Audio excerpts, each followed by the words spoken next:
Hi ಎಲ್ರಿಗೂ ನಮಸ್ಕಾರ. ನಾನಿವತ್ತು ಮಶ್ರೂಮ್ ಬಿರಿಯಾನಿ ಮಾಡ್ತಾಯಿದ್ದೀನಿ.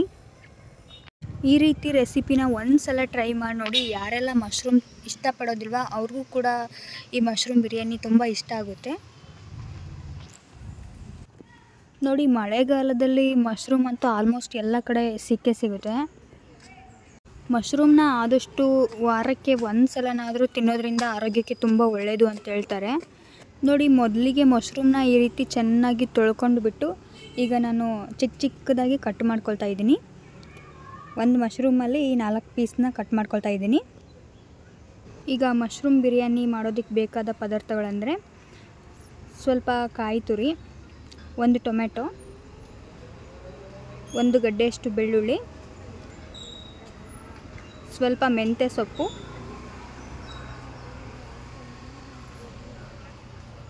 ಸ್ವಲ್ಪ ಕೊತ್ತಂಬರಿ, 2 ಪಲಾವ್ ಎಲೆ, ಒಂದು ಅರ್ಧದಷ್ಟು ನಿಂಬೆಹಣ್ಣು, 1 ಇಂಚಷ್ಟು ಹಸಿ ಶುಂಠಿ. ಈಗ ಇದಿಷ್ಟನ್ನು ಒಂದು ಮಿಕ್ಸಿ ಜಾರ್ನಲ್ಲಿ ಹಾಕ್ಕೊಂಡು ರುಬ್ಕೊಳ್ಳೋಣ. ನೋಡಿ, ಕಾಯಿ, ಟೊಮೆಟೊ, ಹಸಿ ಶುಂಠಿ, ಕೊತ್ತಂಬರಿ, ಬೆಳ್ಳುಳ್ಳಿ ಇವನ್ನೆಲ್ಲ ಹಾಕ್ಕೊಂಡು ನುಣ್ಣಗೆ ರುಬ್ಕೊಳ್ಳೋಣ. ಈಗ ಫ್ರೆಂಡ್ಸ್, ಮಶ್ರೂಮ್ ತಿನ್ನೋದ್ರಿಂದ ಕ್ಯಾನ್ಸರ್ ಕೂಡ ಅವಾಯ್ಡ್ ಆಗುತ್ತೆ ಅಂತ ಹೇಳ್ತಾರೆ. ಈ ರೀತಿ ದುಂಡಗಿರೋ ಮಶ್ರೂಮಲ್ಲಿ ಬಿರಿಯಾನಿ ತುಂಬ ಚೆನ್ನಾಗಾಗುತ್ತೆ. ಈಗ ಈ ಮಿಕ್ಸಿ ಜಾರ್ಗೆ ನಾವು 1 ಚಮಚದಷ್ಟು ಉಪ್ಪು ಹಾಕ್ಕೊಳ್ತಾ ಇದ್ದೀನಿ. 2 ಚಮಚದಷ್ಟು ಖಾರದ ಪುಡಿನ ಹಾಕ್ತಾಯಿದ್ದೀನಿ. ನೀವು ರುಚಿಗೆ ತಕ್ಕಷ್ಟು ಉಪ್ಪು ಹಾಕ್ಕೊಳ್ಳಿ. 1 ಚಮಚದಷ್ಟು ಧನಿಯಾ ಪುಡಿನ ಹಾಕ್ತಾಯಿದ್ದೀನಿ. 1 ಚಮಚದಷ್ಟು ಚಕ್ಕೆ, ಏಲಕ್ಕಿ, ಲವಂಗ ಪುಡಿನ ಹಾಕ್ತಾಯಿದ್ದೀನಿ. ಈಗ ಒಂದು ಕುಕ್ಕರ್ನ ಸ್ಟವ್ ಮೇಲೆ ಇಡೋಣ. 4 ರಿಂದ 5 ಸ್ಪೂನ್ ಎಣ್ಣೆನ ಹಾಕ್ತಾಯಿದ್ದೀನಿ ನಾನು. ನೋಡಿ, ಎಣ್ಣೆ ಚೆನ್ನಾಗಿ ಬಿಸಿಯಾಗಿದೆ. ಈಗ ಇದಕ್ಕೆ ಸ್ವಲ್ಪ ಮೆಂತ್ಯ ಸೊಪ್ಪನ್ನ ಹಾಕ್ತಾಯಿದ್ದೀನಿ ನಾನು. ನೀವು ಬೇಕಾದರೆ ಪುದೀನನೂ ಹಾಕ್ಬೋದು. ಪುದೀನ ಹಾಕೋದ್ರಿಂದ ಫ್ಲೇವರ್ ತುಂಬ ಚೆನ್ನಾಗಿರುತ್ತೆ. 2 ಪಲಾವ್ ಎಲೆನ ಹಾಕ್ತಾಯಿದ್ದೀನಿ. ಈಗ ಈ ಮೆಂತ್ಯ ಸೊಪ್ಪು ಸ್ವಲ್ಪ ಎಣ್ಣೆಯಲ್ಲಿ ಫ್ರೈ ಆದಮೇಲೆ ಇದಕ್ಕೆ ಕಟ್ ಮಾಡ್ಕೊಂಡಿರೋಂಥ ಮಶ್ರೂಮ್ನ ಹಾಕ್ತಾಯಿದ್ದೀನಿ. ಫ್ರೆಂಡ್ಸ್, ಚಪ್ಪಟೆ ಆಗಿರೋಂಥ ಮಶ್ರೂಮ್ ಕೂಡ ಸಿಗ್ತವೆ, ಬಟ್ ಅವು ಈ ರೀತಿ ಬಿರಿಯಾನಿ ಮಾಡಿದರೆ ಚಪ್ಪಟೆ ಆಗಿಬಿಡುತ್ತೆ ಫುಲ್ಲು ಬೆಂದು. ಅದಕ್ಕೆ ಅವನ್ನ ಆದಷ್ಟು ಫ್ರೈ ಅಥವಾ ಸಾಂಬಾರು ಮಾಡಿಕೊಂಡ್ರೆ ಚೆನ್ನಾಗಿರುತ್ತೆ. ಈ ರೀತಿ ದುಂಡಗಿರೋ ಮಶ್ರೂಮ್ನ ಬಿರಿಯಾನಿ ಮತ್ತು ಕಬಾಬ್ ಮಾಡಿಕೊಂಡ್ರೆ ಚೆನ್ನಾಗಿರುತ್ತೆ. ನೋಡಿ, ಈಗ ಈ ರೀತಿ ಚೆನ್ನಾಗಿ ಮಿಕ್ಸ್ ಮಾಡ್ಕೊಳ್ಬೇಕು. ಮಶ್ರೂಮ್ನ ನೀಟಾಗಿ ಬ್ರೌನ್ ಕಲರ್ ಆಗೋ ರೀತಿ. ನೋಡಿ, ಸ್ವಲ್ಪ ಕಲರ್ ಚೇಂಜ್ ಆಯಿತು. ಈಗ ನಾನು ಇದಕ್ಕೆ ಒಂದು ಅರ್ಧ ಚಮಚದಷ್ಟು ಅರಿಶಿನ ಪುಡಿನ ಹಾಕ್ತಾಯಿದ್ದೀನಿ. ಈಗ ಚೆನ್ನಾಗಿ ಮಿಕ್ಸ್ ಮಾಡ್ಕೊಳ್ಳೋಣ. ಫ್ರೆಂಡ್ಸ್, ಮಳೆಗಾಲದಲ್ಲಂತೂ ಎಲ್ಲ ತರಕಾರಿ ಅಂಗಡಿಗಳಲ್ಲೂ ಮಾರ್ಟ್ಗಳಲ್ಲೂ ಈ ರೀತಿ ಮಶ್ರೂಮ್ ಸಿಕ್ಕೇ ಸಿಗುತ್ತೆ.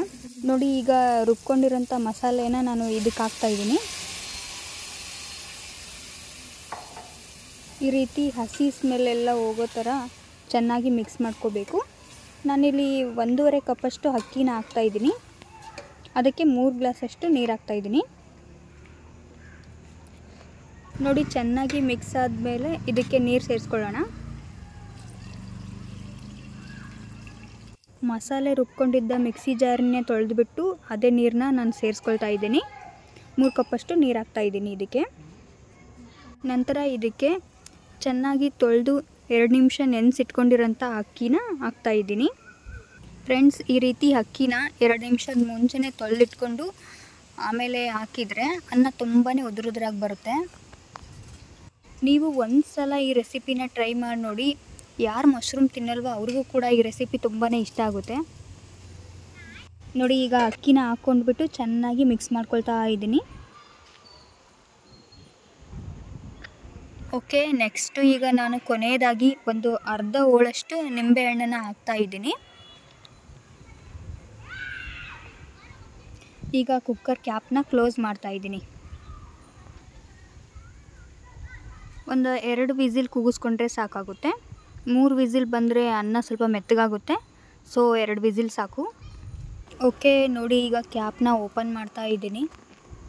ನೋಡಿ, ತುಂಬ ಟೇಸ್ಟಿಯಾಗಿರೋಂಥ ಮಶ್ರೂಮ್ ಬಿರಿಯಾನಿ ರೆಡಿಯಾಗಿದೆ. ನೋಡಿ, ಮಶ್ರೂಮ್ ಕೂಡ ಎಷ್ಟು ಚೆನ್ನಾಗಿ ಬೆಂದಿದೆ. ಬಿಸಿ ಬಿಸಿಯಾಗಿರುವಂತಹ ಮಶ್ರೂಮ್ ಬಿರಿಯಾನಿ ರೆಡಿಯಾಗಿದೆ.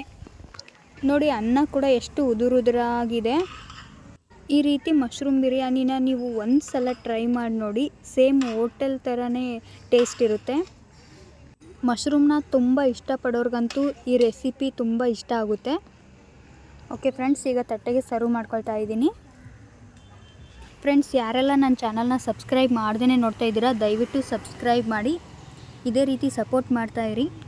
ನನ್ನ ಇನ್ನೂ ಹೆಚ್ಚಿನ ವಿಡಿಯೋಗಳು ನಿಮಗೆ ಬರ್ತಾ ಇರ್ತವೆ. ಎಲ್ರಿಗೂ ಧನ್ಯವಾದಗಳು. Thank you so much. Bye.